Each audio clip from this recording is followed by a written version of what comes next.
Hey, good morning students. This is Jay Vishahan. For this lecturing video session, I am going to take a new topic which is market structure. Let's see what is market structure. A market structure can be understood as a system for categorizing the products and services offered by the firm according to the nature and level of competition in the market.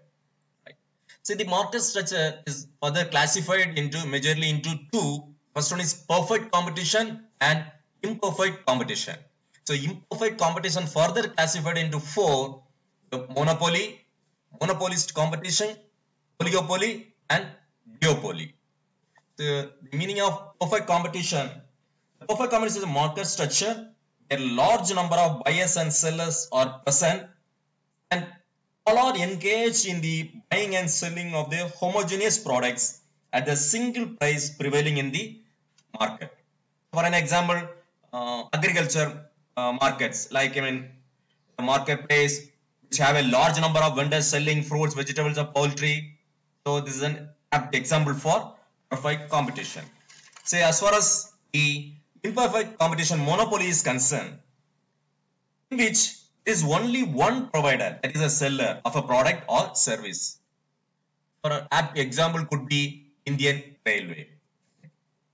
Let's see the next one, monopolist competition, which is also known as competitive market. There is a large number of firms, each having a small proportion of the market share and slightly differentiated products.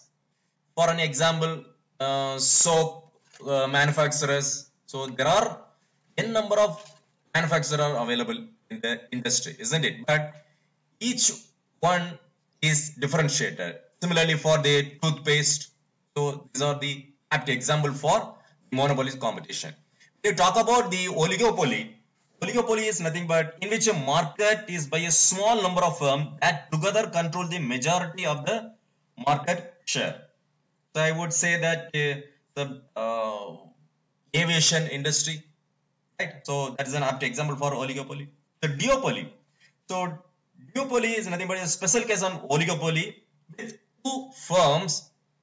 They will share the maximum share of the market. So for an example, the Android and iOS of the mobile phone. Second example could be Coca-Cola and Pepsi. So these are the example for the duopoly.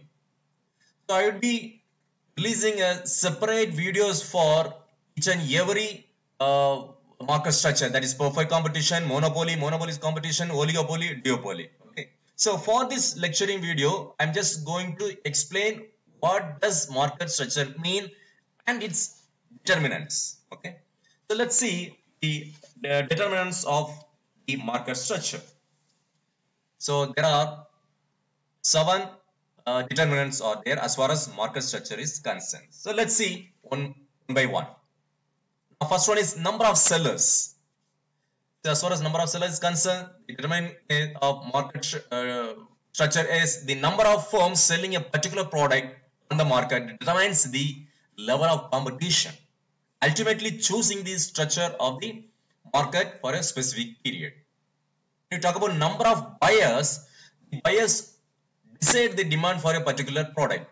A monopoly market has multiple seller and single buyer who influences the price of the product. So if there is a single seller of a commodity, then such a seller exercises great control over the price, isn't it? So in case of large number of buyers and sellers, an individual buyer or seller is not in a position to influence the price of the commodity. So basically it depends on the number of buyers and sellers. So now let's see the next one, economies of scale. So economies of scale is the size of the firm or the level of production contributes to the market structure. If the output is done on such a large scale, that is the large scale of production, that fulfills the market demand solely, it may create a monopoly market. So it could be a small or large economy of firm. Okay. So let's See the next one, which is nature of product, or you can call it that is nature of commodity.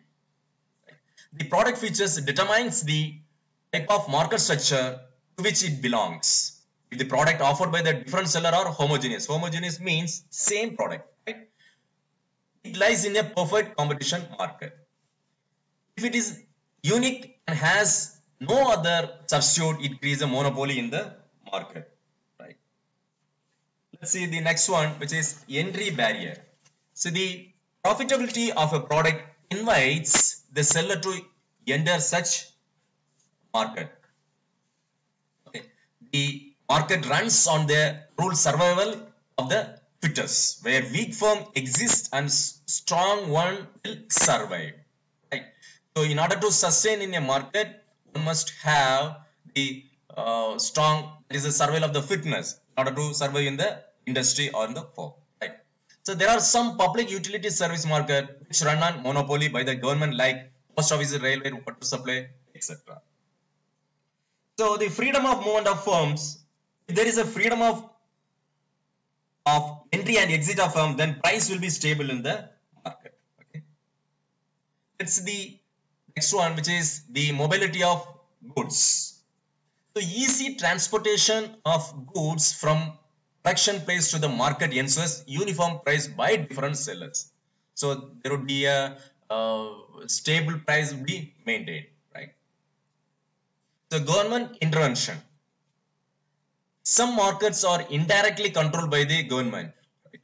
The government either imposes heavy taxes or makes the business license mandatory to restrict the entry of firm. Okay? So these are the 7 determinants of market structure. Right? Hope you have all understood this. Thank you.